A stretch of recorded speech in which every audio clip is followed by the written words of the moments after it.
NPM 18140038, mahasiswi FKIP Ekonomi. Selamat pagi anak-anak, bagaimana kabarnya hari ini semua? Apakah semuanya sehat? Pertama, sebelum kita belajar, ada baiknya dulu kita berdoa. Menurut kepercayaan kita masing-masing ya, berdoa, kita mulai.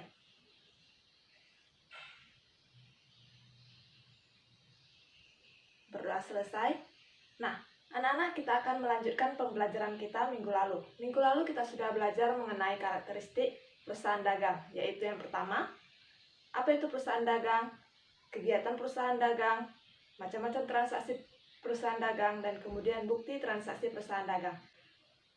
Minggu lalu Ibu sudah menjelaskan mengenai karakteristik perusahaan dagang. Dan sekarang Ibu akan membahas kembali apa itu perusahaan dagang. Yang pertama, pengertian perusahaan dagang. Perusahaan dagang adalah perusahaan yang menjual atau menawarkan barang berupa fisik atau yang dinamakan juga sebagai barang dagang. Dan kemudian kegiatan utama perusahaan dagang. Di perusahaan dagang, kegiatan utama yang dilakukan adalah ada 4 macam. Yang pertama yaitu pembelian, kedua pengeluaran uang, ketiga penjualan, dan keempat penerimaan uang. Yang keempat ini adalah kegiatan utama dari perusahaan dagang. Kemudian kita masuk ke macam-macam transaksi perusahaan dagang.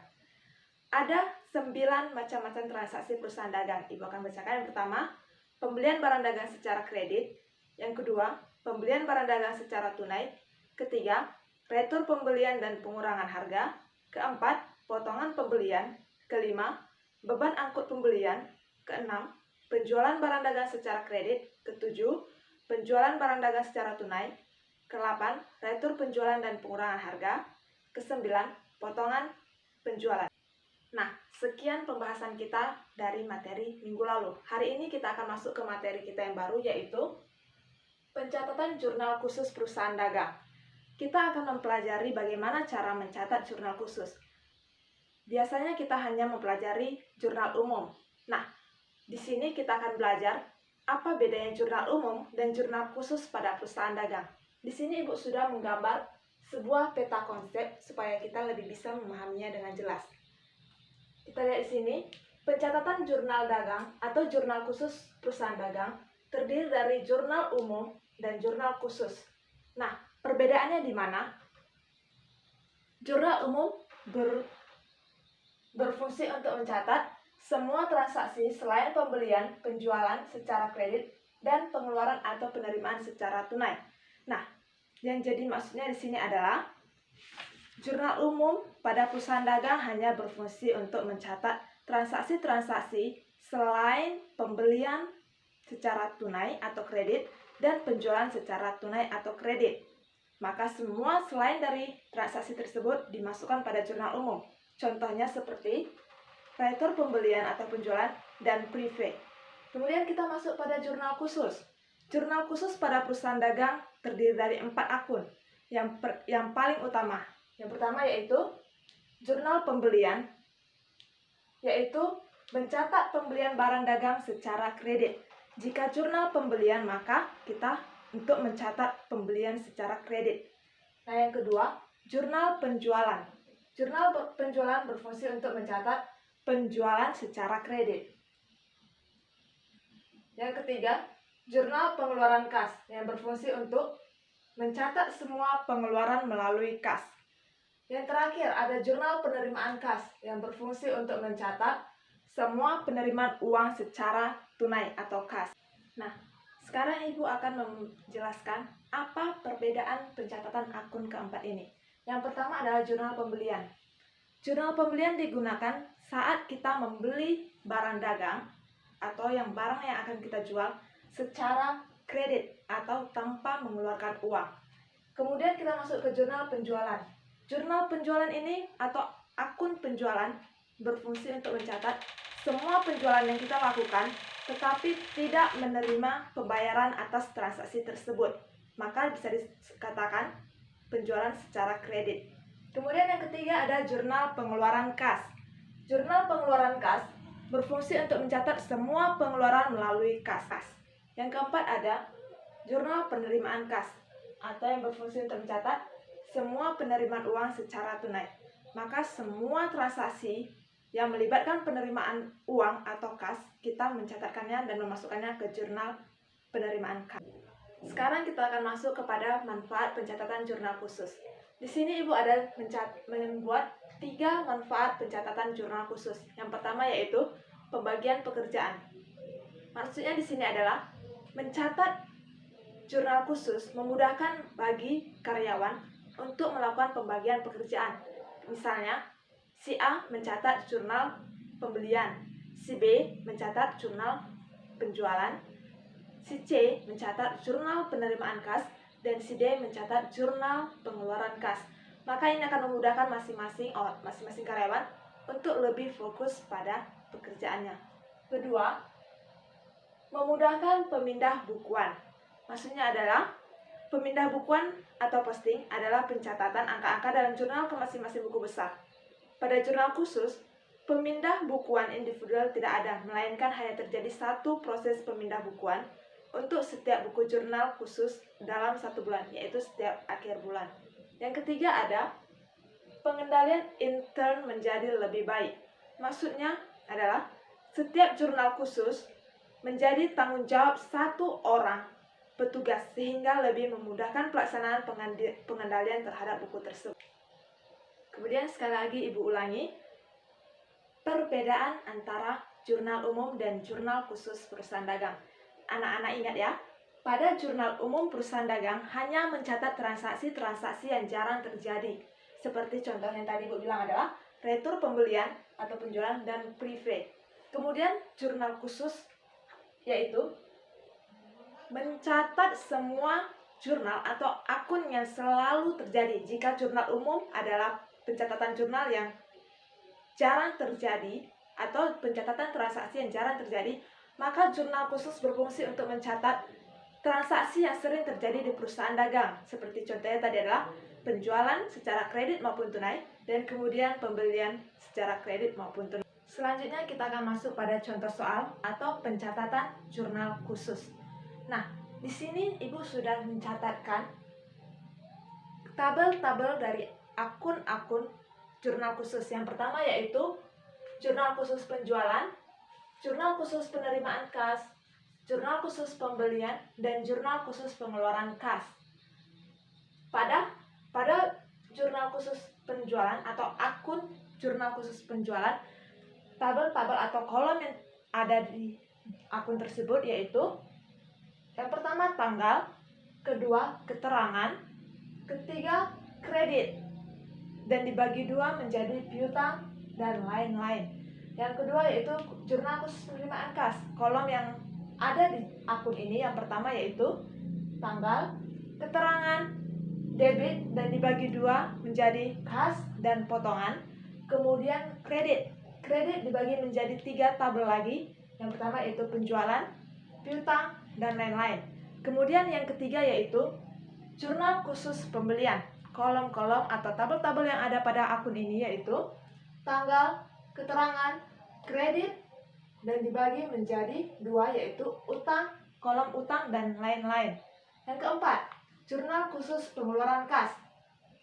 Kolom-kolom yang ada di sini yaitu yang pertama tanggal, keterangan, debit dibagi menjadi 3 yaitu kolom utang, pembelian, dan lain-lain. Kemudian kolom kredit dibagi menjadi 2. Yang pertama, nah berikut ada contoh soal yang telah Ibu ambil. Yang pertama, dijual barang dagang dengan syarat 2/10 N/30 kepada usaha dagang mulia seharga 7.500.000. Nah, pertama Ibu akan jelaskan dulu maksud dari 2/10 N/30.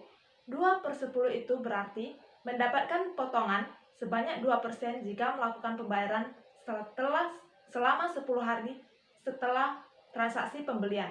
Dan N/30 berarti habis waktu setelah 30 hari setelah transaksi pembelian.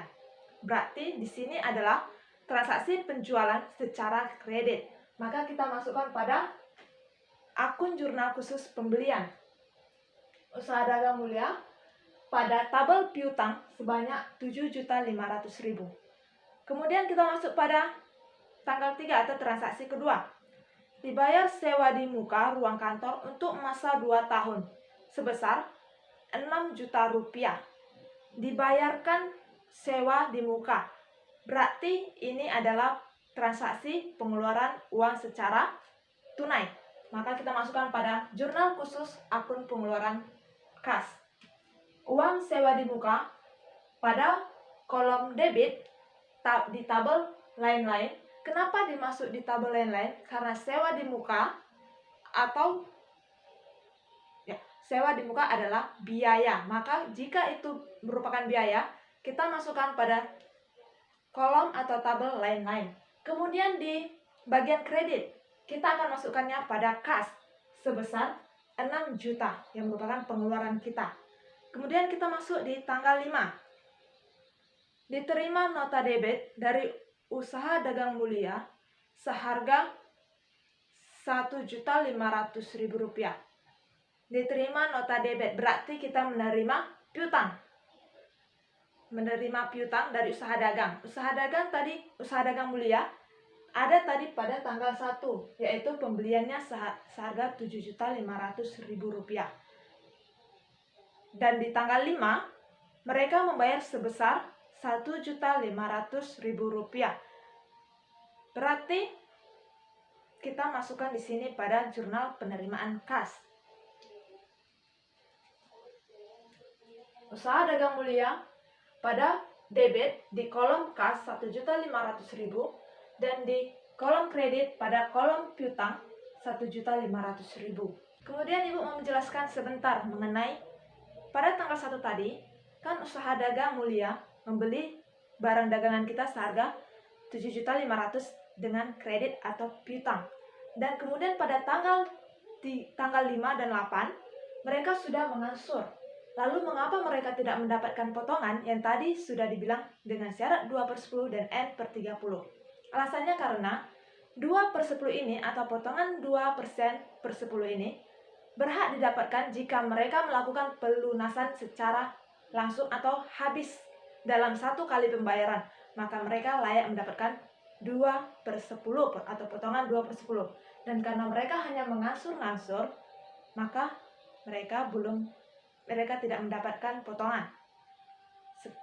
Kemudian kita masuk pada transaksi selanjutnya. Dijual barang dagang kepada perusahaan dagang jujur Tegal dengan syarat 2/10 N/60 seharga 5 juta. Dijual barang dagang secara kredit, maka kita masukkan pada kolom akun penjualan sebesar 5 juta. Penjualan pada tanggal 10 pada perusahaan dagang jujur, kita masukkan pada piutang sebesar 5 juta. Nah, kemudian kita masuk pada transaksi selanjutnya. Dibayar langganan listrik bulan Juni 2005 sebesar Rp175.000. Dibayar. Maka ini adalah merupakan transaksi pengeluaran kas secara tunai. Kita masukkan pada akun khusus pengeluaran kas. Pembayaran uang listrik, langganan listrik bulanan, maka biaya. Kita masukkan pada biaya listrik sebagai keterangannya. Dan kemudian pencatatannya di kolom mana? Kita akan mencatat di kolom lain-lain karena ini merupakan biaya, bukan merupakan pembelian atau penjualan. Maka kita masukkan pada kolom lain-lain sebagai biaya sebesar Rp150.000. Nah, kemudian kita masuk ke transaksi berikutnya. Dibeli dari perusahaan dagang laris Bandung barang dagang dengan syarat 3/10 N/30 seharga Rp4.500.000. Dibeli barang dagang secara kredit, maka kita masukkan pada jurnal khusus pembelian.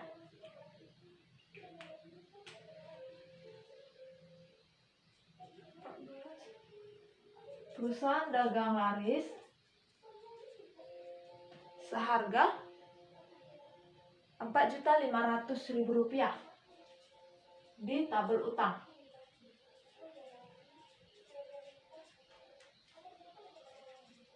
Nah, kemudian kita masuk pada transaksi selanjutnya.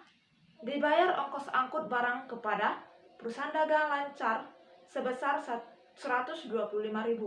Dibayar ongkos angkut secara tunai, maka kita masukkan pada akun jurnal khusus pengeluaran kas.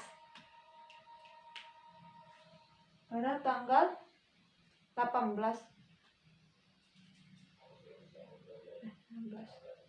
kepada perusahaan dagang lancar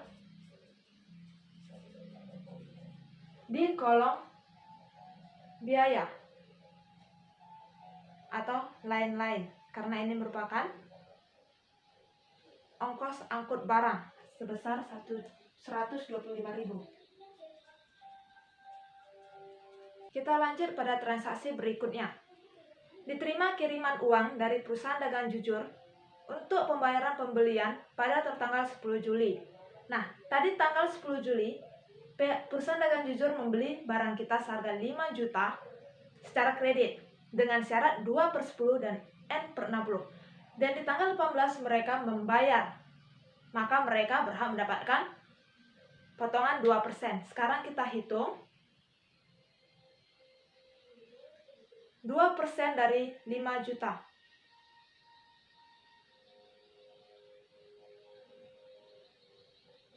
Adalah sebesar 100.000. Maka kita masukkan pada jurnal khusus penerimaan kas. Yang pertama yaitu pada pada keterangan dari perusahaan dagang jujur.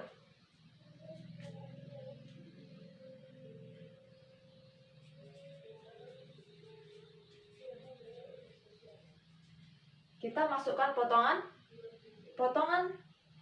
penjualan seharga 100.000. Nah, 100.000 dikurang dengan harga pembelian mereka yaitu 5 juta, maka sisanya 4.900.000 kita masukkan pada kolom debit di kas sebesar 4.900.000. Supaya balance pada kolom kredit juga kita masukkan di tabel piutang yang berkurang sebesar 5 juta. Maka hasilnya akan balance. 5 juta di debit dan 5 juta di kredit. Kita masuk pada transaksi berikutnya, yaitu dijual barang dagang kepada Tuan Baktiar Bogor seharga 1.250.000 dengan ongkos angkut barang seharga 75.000. Faktur nomor 269.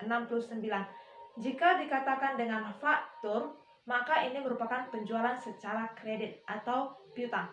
Maka kita masukkan pada akun penjualan. Tanggal 20. Tuan Baktiar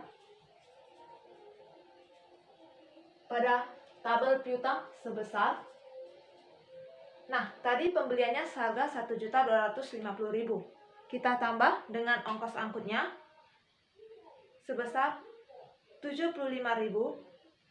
Maka piutangnya sebesar 1.325.000. Kita catat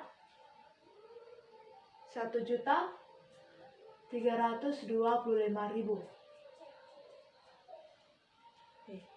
Selanjutnya, transaksi berikutnya dibeli dari toko buku Agung 10 rem kertas HPS seharga 125.000 untuk keperluan kantor. Dibeli dari toko buku Agung sebesar 125.000. Tidak dikatakan kredit, maka ini adalah pembelian secara tunai atau pengeluaran kas. Kita masukkan pada jurnal pengeluaran kas tanggal 22.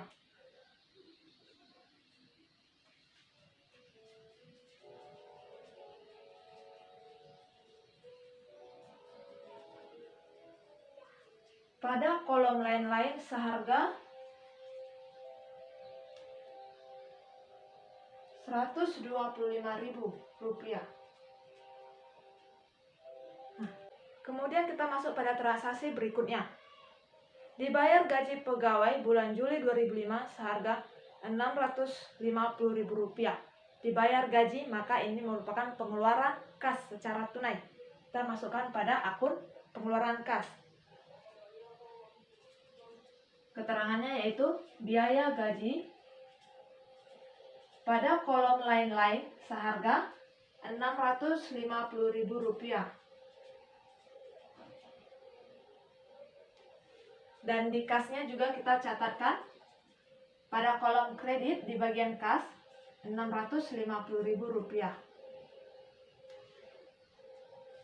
Kita masuk pada transaksi berikutnya.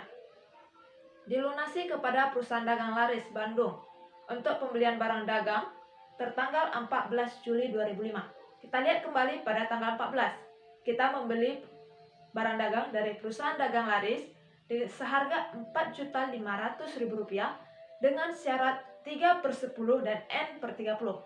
Namun karena di sini kita melakukan pembayaran pada tanggal 27, yaitu sudah lewat masa 10 hari setelah pembelian, maka kita tidak akan mendapatkan potongan.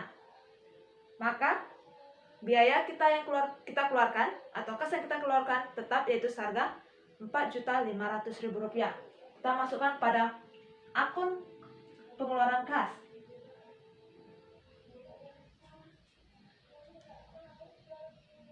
Pada perusahaan dagang laris, di kolom utang bagian debit seharga Rp4.500.000 dan di kredit pada kolom kas seharga Rp4.500.000 juga.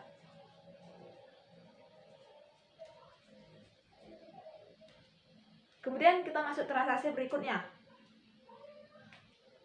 Dibeli barang dagang dari perusahaan dagang Sinar Jakarta seharga Rp4.250.000 dengan potongan tunai Rp350.000. Dibeli barang dagang dengan cek nomor 135. Berarti ini adalah merupakan pembelian secara tunai. Kita masukkan pada jurnal khusus pengeluaran kas. Mengapa tidak di jurnal khusus pembelian? Karena seperti dijelaskan tadi, jurnal khusus pembelian hanya khusus untuk mencatat pembelian secara kredit atau utang. Dan jika kita melakukan tunai, pembelian secara tunai, maka kita akan memasukkannya pada jurnal khusus pengeluaran kas. Tanggal 28. Pada perusahaan dagang Sinar,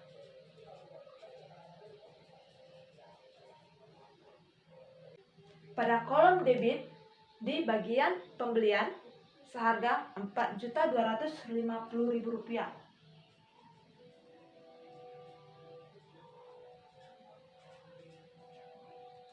Nah, supaya balance, kita juga jangan lupa mencatat di kredit pada kolom kas.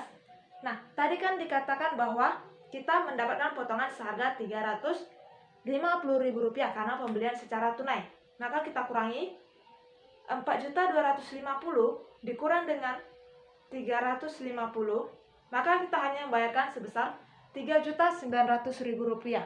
Kas kita buat sebesar Rp3.900.000. Dan di kolom potongan pembelian, sebesar Rp350.000. Nah, karena transaksinya telah selesai, maka sekarang kita akan menjumlahkannya.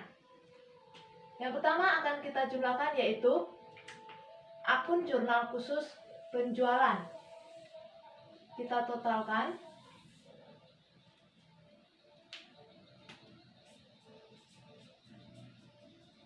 Yang pertama 7.500.000 ditambah dengan 5 juta dan kemudian ditambah dengan 1.325.000. Hasilnya yaitu 13.800.000 25.000. Kemudian kita masuk pada akun khusus penerimaan kas.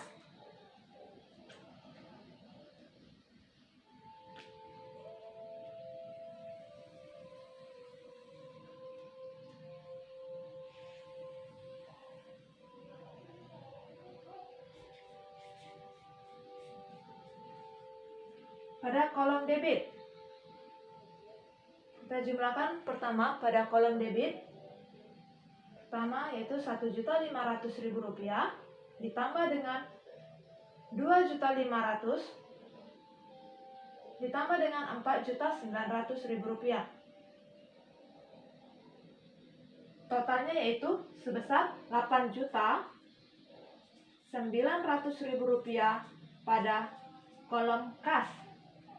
Pada kolom kas sebesar Rp8.900.000. Kemudian kita masuk pada potongan, kolom potongan. Karena hanya satu kali potongan, maka harganya Rp100.000. Nah, sekarang kita lanjut pada bagian kredit.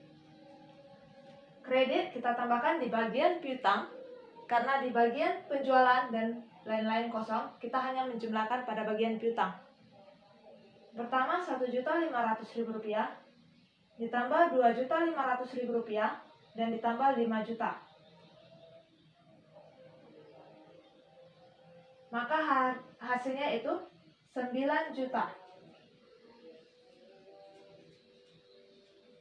Nah, tadi di sini ada pada kolom debit kas sebesar Rp8.900.000 dan potongan seharga Rp100.000. Maka jika kita jumlahkan yaitu sebesar Rp9 juta.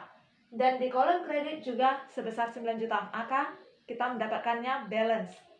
Kemudian kita masuk pada akun khusus pembelian. Kita jumlahkan yang pertama Rp3.500.000 ditambah dengan Rp4.500.000. Maka hasilnya atau totalnya yaitu sebesar Rp8 juta. Selanjutnya pada jurnal khusus pengeluaran kas.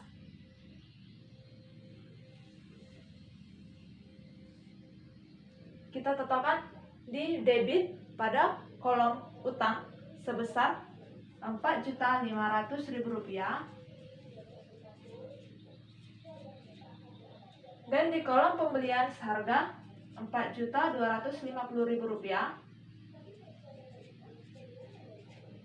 dan di kolom lain-lain kita tambahkan yang pertama Rp6 juta ditambah dengan Rp150.000 ditambah dengan Rp125.000 tambah lagi dengan Rp125.000 dan terakhir Rp650.000. Totalnya yaitu sebesar Rp7.050.000. Kita tuliskan.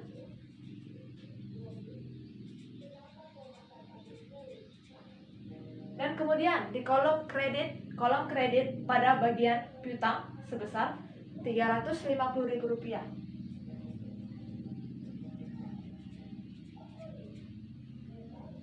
Dan di kolom kas kita totalkan yang pertama Rp6 juta ditambah dengan Rp150.000 tambah Rp125.000 dan ditambah lagi dengan Rp125.000 tambah Rp650.000 tambah dengan Rp4.500.000 dan yang terakhir Rp3.900.000. Maka hasilnya yaitu Rp15.450.000.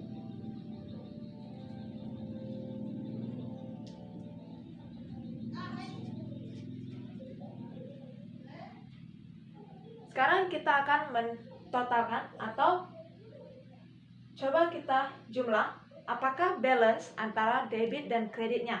Yang pertama, di bagian debit pada kolom utang Rp4.500.000 ditambah dengan pembelian Rp4.250.000 ditambah dengan Rp7.050.000. Hasilnya itu sebesar Rp15.800.000. Dan kemudian kita pada kolom bagian kredit, di kolom potongan pembelian seharga Rp350.000 ditambah dengan kas sebesar Rp15.450.000. Rp15.450.000 sebesar Rp15.800.000, maka hasilnya balance. Nah, jadi hasil total akhirnya pada jurnal khusus pembelian seharga Rp13.825.000 di jurnal khusus penerimaan kas pada bagian debit seharga 9 juta dan di kredit 9 juta. Kemudian kita masuk pada jurnal khusus pembelian sebesar 8 juta dan jurnal khusus pengeluaran kas di bagian debit seharga Rp15.800.000. Demikian contoh soal yang Ibu berikan. Apakah ada yang kurang paham, anak-anak? Nah, jika tidak ada yang bertanya lagi, maka sekarang Ibu akan memberikan tugas secara berkelompok dari buku cetak halaman 29. Kita akan berkelompok sebanyak satu kelompok terdiri dari 3 orang. Dan kemudian nanti minggu depan lagi akan Ibu kumpulkan. Akan Ibu panggil satu-satu per kelompok untuk maju ke depan mengerjakannya. Terima kasih. Baiklah, sekian dari contoh soal yang bisa Ibu berikan. Jika ada pertanyaan, baiklah, demikian contoh soal yang bisa Ibu berikan. Apakah ada yang mau bertanya? Baik, jika tidak ada yang ingin bertanya lagi, maka Ibu akan memberikan tugas secara berkelompok, di mana satu kelompok terdiri dari 3 orang dan akan dikumpulkan minggu depan. Tugasnya yaitu dari buku cetak halaman 29 di bagian yang nomor 2 pada transaksi perusahaan Jempol. Nah, minggu depan Ibu akan memanggil satu-satu perwakilan dari setiap perkelompok untuk maju mengerjakannya. Baiklah anak-anak, sekian pembelajaran kita hari ini. Sebelum kita menyelesaikan pembelajaran kita, alangkah baiknya dulu kita, jika sudah, maka sekian pembelajaran kita pada minggu ini, pada hari ini. Sampai jumpa minggu depan.